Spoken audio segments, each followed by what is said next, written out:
I barely recognize you, Colonel. Skullface used your thirst for revenge against Big Boss, did he?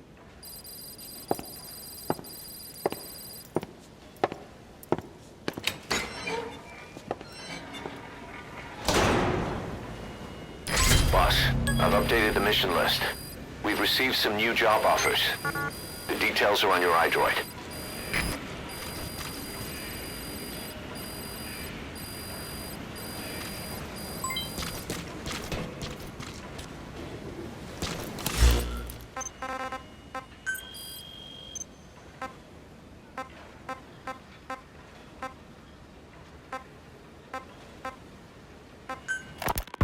The one that covers.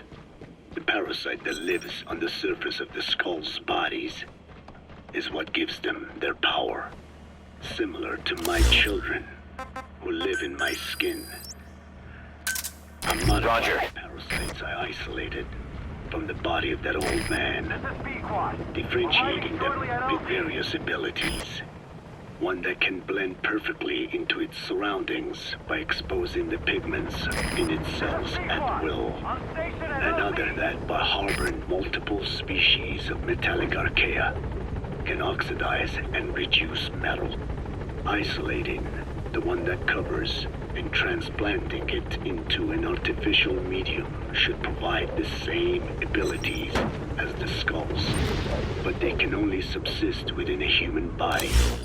Once transplanted into the medium, they will eventually die. Another thing, the weakness of the one that covers is desiccation. Their surface moisture loss is greater than ours. The reason they give off mist is to alleviate this by releasing the salts inside them as microparticles. Water vapor condenses around them, appearing as mist. But this dries out the atmosphere until they cannot even produce mist. And once their supply of water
The day the research facility holding Volgan burned down, a Soviet jumbo passenger jet happened to crash nearby, far away to the north of that hospital in Cyprus.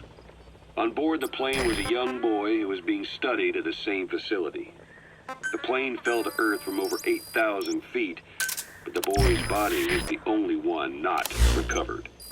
At almost exactly the same time as the crash, Volgan awoke in that facility.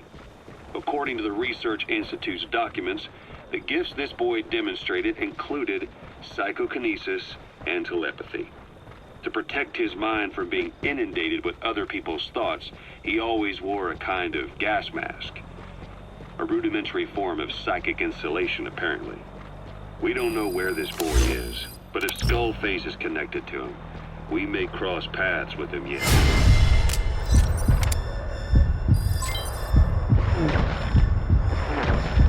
This boy is part of a new age where nothing we understand about the world makes sense anymore. Don't let your guard down.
That's the target. I remember him. He was off base during the attack 9 years ago. Bring him home, boss.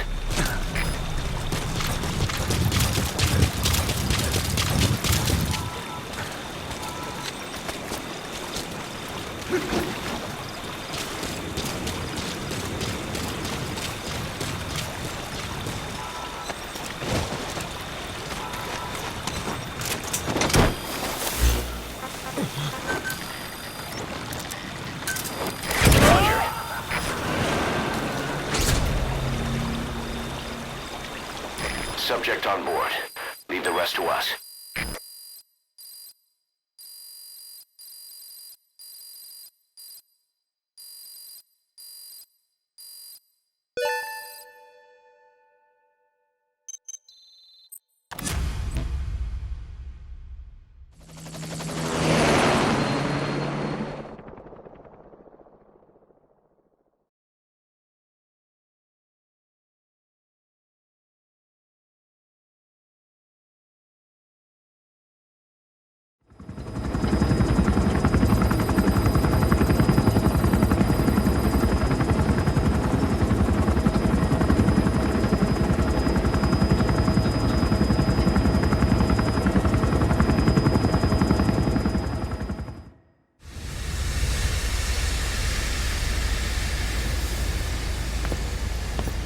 Stay back.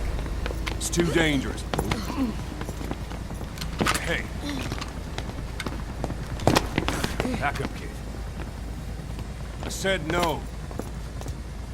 You have to stay back.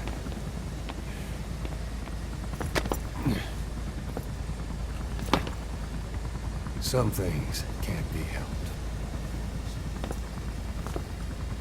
Back to your quarters.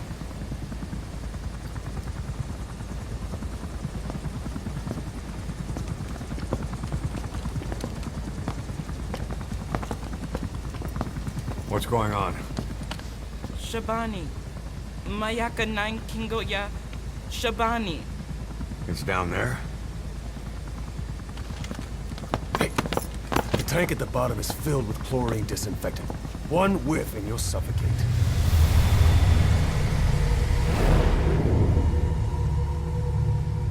Don't even.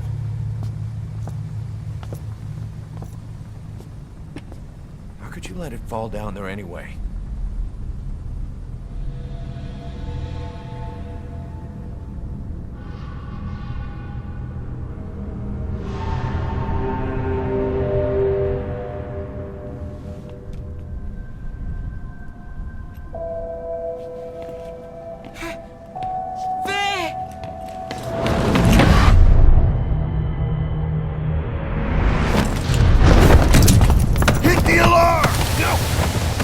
Go down there, and it is over. Boss! Hey! Listen to me! There is no way to recover the body.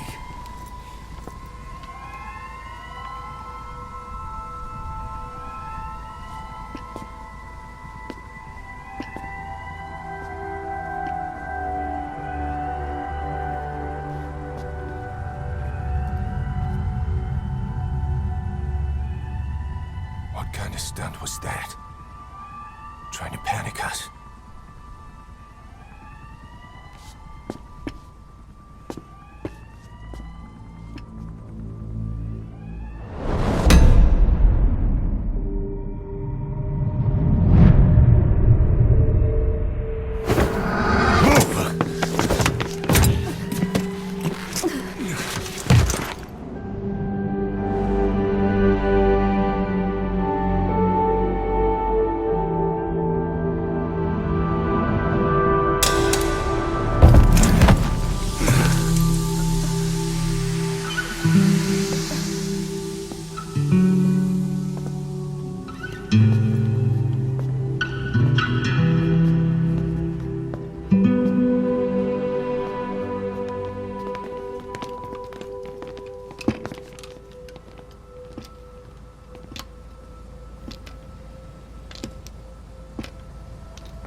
Look. Here.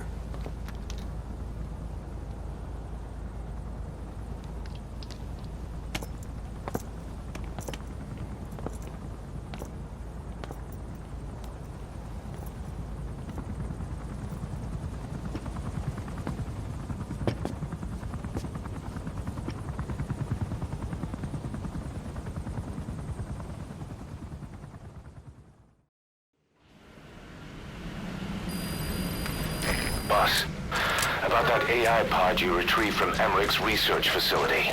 Guess what we found inside? A corpse. Human. The pod maintained a low internal temperature the whole time, and very little outside air got in. That would have slowed down decomposition. Still, the remains were mostly skeletal. Estimated time of death is between 6 months and a year ago. We put the screws to Huey about it. Listen to the tape. Turns out it was the body of someone we knew very well.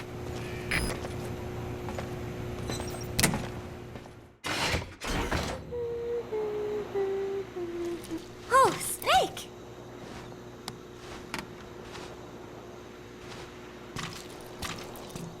What is it, Snake?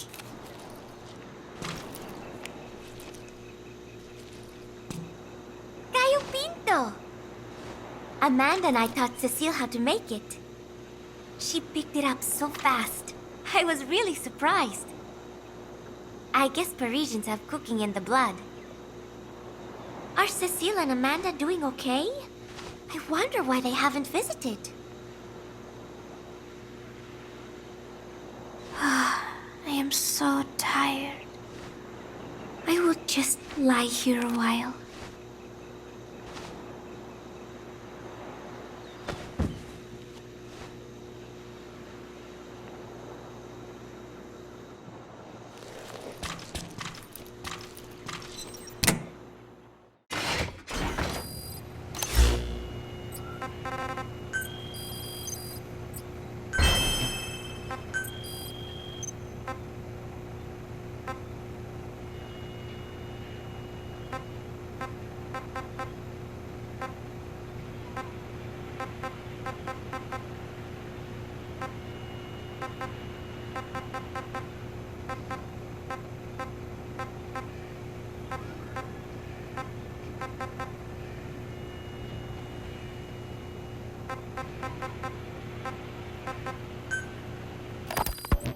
fine.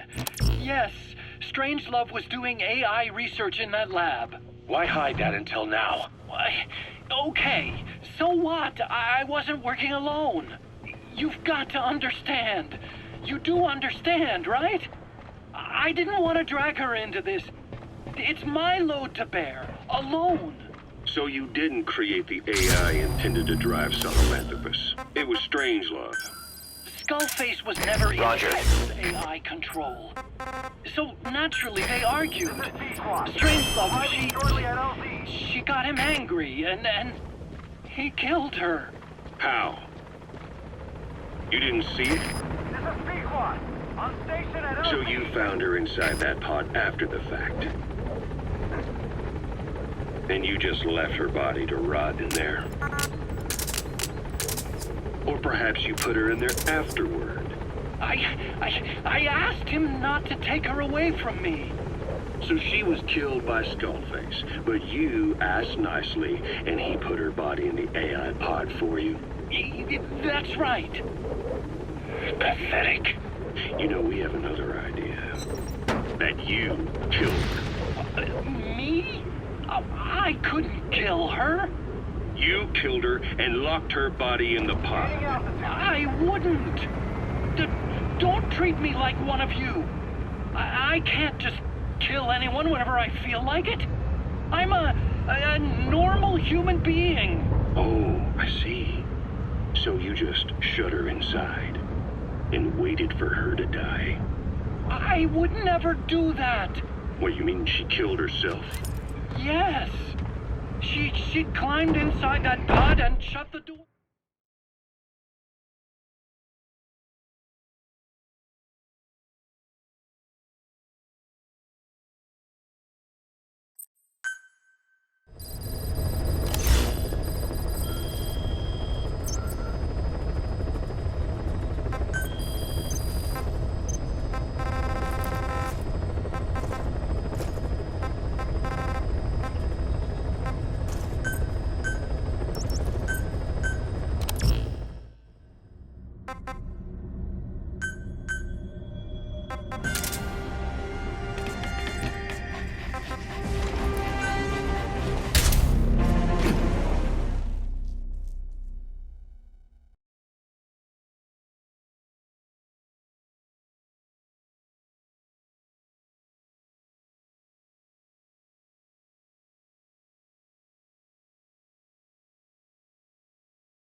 getting ready for Beast Day. Miller has finished writing his song, so I went with Professor Galvez to listen to it. Miller was really into it, humming away as he played the song on his acoustic guitar.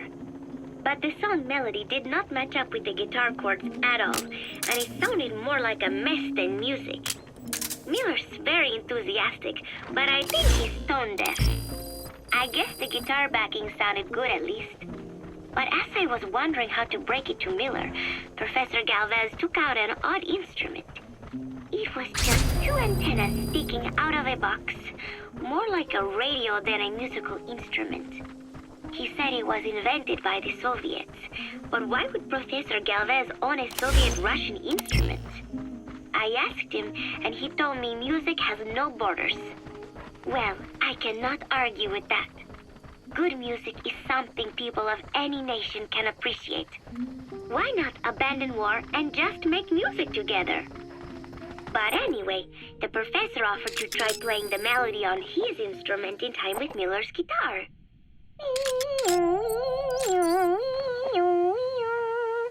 It was like something from another world. But somehow, it fit Miller's guitar backing really well. It even gave the song a charming, down-home kind of feeling. Miller was overjoyed. "That is it! That is my melody right there," he said. It sounded totally different from when he sang it. But hearing the professor's version, I thought I could probably sing it. Then Miller hit me with the next bombshell. "Buzz, you write the lyrics." I did not know whether to scream or to run out of the room. There was only 1 week left until Peace Day. Hey, fella, what's going on?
Oh.